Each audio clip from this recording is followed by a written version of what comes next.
Assalamualaikum warahmatullahi wabarakatuh. Perkenalkan, saya Dita Tamara dengan NIM 1920207063 dari kelas Pendidikan Biologi 3 angkatan 2019. Dalam video ini, saya akan menjelaskan mengenai sitoskeleton sebagai tugas akhir mata kuliah biologi sel yang diampu oleh Ibu Umi Hira Sabisukan SPD MKes. Kira-kira apa sih sitoskeleton itu? Sebuah sel mampu menjalankan aktivitasnya karena ditunjang oleh sistem pengangkutan dalam sel itu sendiri. Komponen-komponen yang terlibat dalam pengangkutan tersebut adalah sitoskeleton. Jadi, sitoskeleton merupakan jaringan serat dan juga kerangka sel dan kemudian mengorganisasikan struktur dan juga aktivitas di dalam sel, di mana jejaring yang berbekas protein yang kemudian menyusun sitoplasma di dalam sel. Sampai saat ini, masih diyakini bahwa sitoskeleton hanya dimiliki oleh sel eukariotik dan tidak terdapat pada sel prokariotik. Selanjutnya adalah fungsi dari sitoskeleton, di mana yang pertama mengatur struktur dan aktivitas sel, kedua memberi bentuk pada sel, ketiga menjaga agar kedudukan organel relatif pada posisinya, keempat sebagai pengatur gerak dengan cara menjadi penghantar sinyal dari permukaan sel ke bagian dalam sel, yang kelima menggerakkan dan mengarahkan lalu lintas organel, menautkan sel yang satu dengan sel yang lain, serta menyokong membran sel yang rapuh. Kemudian, sitoskeleton ini disusun oleh beberapa komponen-komponen. Di antaranya, yang pertama itu ada mikrotubula, kedua mikrofilamen, dan yang ketiga filamen intermediate. Pertama, kita bahas mikrotubula. Mikrotubula ini berbentuk silinder panjang dan bolong yang dibangun oleh senyawa protein alfa-tubulin dan protein beta-tubulin. Mikrotubula ini merupakan komponen dari beragam struktur memancar di dalam sel yang sedang membelah, serta merupakan bagian inti dari silia dan flagella. Mikrotubula yang berbentuk panjang dan lurus serta mempunyai satu ujung yang melekat pada Microtubular Organizing Center atau MTOC, atau juga yang sering disebut dengan sentrosom.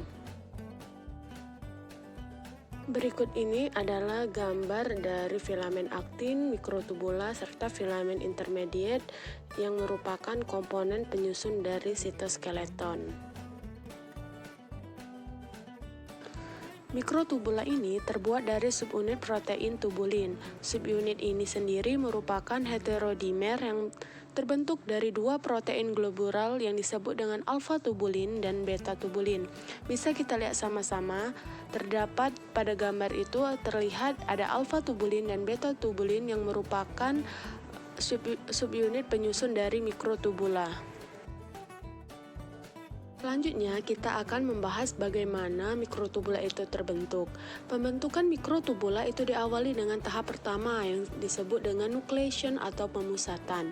Nah, proses ini membutuhkan alfa-tubulin dan beta-tubulin, Mg, dan GTP.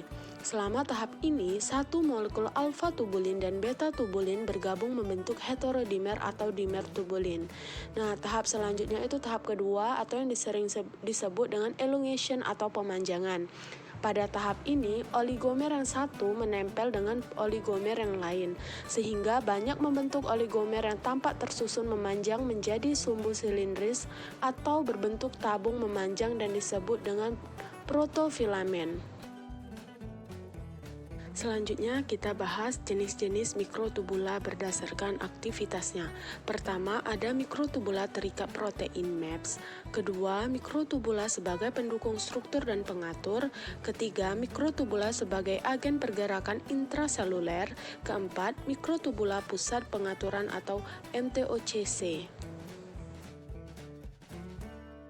Pertama, mikrotubula terikat protein MAPS. Mikrotubula terikat protein atau MAPS mikrotubule attack protein berikatan dengan permukaan sebuah mikrotubula, nampak mengandung 3 tubulin yang terhubung dengan segmen rantai polipeptida.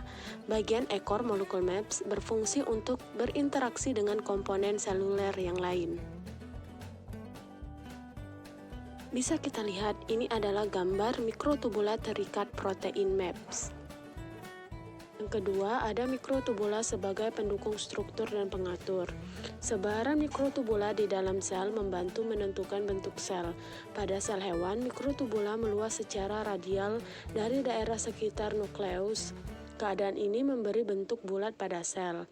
Sebaliknya, pada sel epitel berbentuk silinder kolumnar memiliki sebaran mikrotubula memanjang paralel dengan sel. Distribusi mikrotubula menunjukkan perannya sebagai pendukung struktur dan bentuk sel. Nah, ini adalah gambar bentuk sebaran dari mikrotubula. Pada gambar A merupakan bentuk sebaran mikrotubula pada sel epitel silindris. Pada gambar B merupakan bentuk sebaran mikrotubula pada sel hewan. Kemudian yang ketiga, mikrotubula sebagai agen pergerakan intraseluler. Mikrotubula berfungsi sebagai jalur yang dapat digunakan organel yang dilengkapi dengan molekul motor untuk dapat bergerak. Misalnya, mikrotubula menuntun vesikula sekretoris dari aparatus Golgi ke membran plasma. Selain itu, mikrotubula juga terlibat dalam pemisahan kromosom selama pembelahan sel. Beberapa jenis motilitas molekul motor yang melekat pada suatu unsur sitoskeleton menyebabkan meluncur melewati unsur sitoskeleton lain. Misalnya, peluncuran mikrotubula tetangga menggerakkan silia dan flagela. Mekanisme serupa dapat menyebabkan sel otot berkontraksi, namun dalam hal ini molekul motor lebih suka meluncurkan mikrofilamen daripada mikrotubula. Molekul motor dapat juga melekat pada reseptor organel-organel seperti vesikula dan membuat organel berjalan di sepanjang mikrotubula sitoskeletonnya. Ini adalah gambar mikrotubula sebagai tempat melekatnya molekul motor. Selanjutnya, ada mikrotubula pusat pengaturan atau MTOCC. Mikrotubula memiliki fungsi di dalam sel tergantung pada letak dan orientasinya. Contoh yang paling mudah untuk dipelajari mengenai MTOCC atau Microtubular Organizing Center itu adalah sentrosom. Nah, di mana di dalam sel mikrotubula tumbuh dari sentrosom suatu daerah yang terletak dekat nukleus. Mikrotubula ini berfungsi sebagai balok pertahanan tekanan sitoskeleton. Kemudian di dalam sentrosom sel hewan terdapat sepasang sentriol masing-masing tersusun atas 9 pasang ukuran tubuh yang tersusun ke dalam suatu cincin. Apabila sel membelah, sentriol ini akan bereplikasi. Ini adalah gambar ketika mikrotubula MTOCC saat nukleasi. Kemudian komponen penyusun dari sitoskeleton yang selanjutnya adalah filamen intermedia. Filamen intermedia ini dinamai berdasarkan diameternya, yakni diameternya 8 hingga 12 nanometer, lebih besar daripada diameter mikrofilamen tetapi lebih kecil dari diameter mikrotubula. Filamen intermedia terspesialisasi untuk menahan tarikan dan merupakan kelas unsur sitoskeleton yang beragam. Setiap jenis disusun oleh unit molekuler berbeda dari keluarga protein yang beragam yang disebut dengan keratin. Filamen intermedia adalah peralatan sel yang lebih permanen daripada mikrofilamen dan mikrotubula, yang sering dibongkar pasang dalam berbagai macam bagian sel.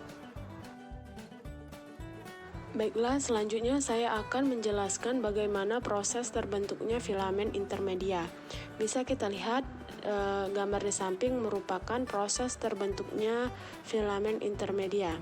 Pada langkah 1, masing-masing monomer memiliki sepasang domain terminal globular yang terpisah oleh daerah heliks. Kemudian menuju ke langkah 2, di mana pasangan-pasangan monomer berorientasi paralel dengan ujungnya untuk membentuk dimer. Tergantung pada jenis filamen intermedia, dimer-dimer dapat tersusun oleh monomer-monomer yang identik atau homodimer atau non-identik heterodimer. Selanjutnya, pada langkah 3, dimer-dimer kemudian kembali berasosiasi secara antiparalel, membentuk tetramer. Tetramer ini menjadi bentuk dasar subunit yang akan membentuk filamen intermedia. Kemudian masuk ke langkah 4, di mana 8 tetramer bergabung secara lateral membentuk satu unit filamen intermedia. Dan yang terakhir langkah 5, di mana pemanjangan filamen intermedia kemudian terbentuk dari ujung ke ujung dari unit ini. Filamen keratin menyusun protein struktural pada sel epitel, yaitu sel epidermal, sel hepatosit pada hati, dan sel asinar pankreatik.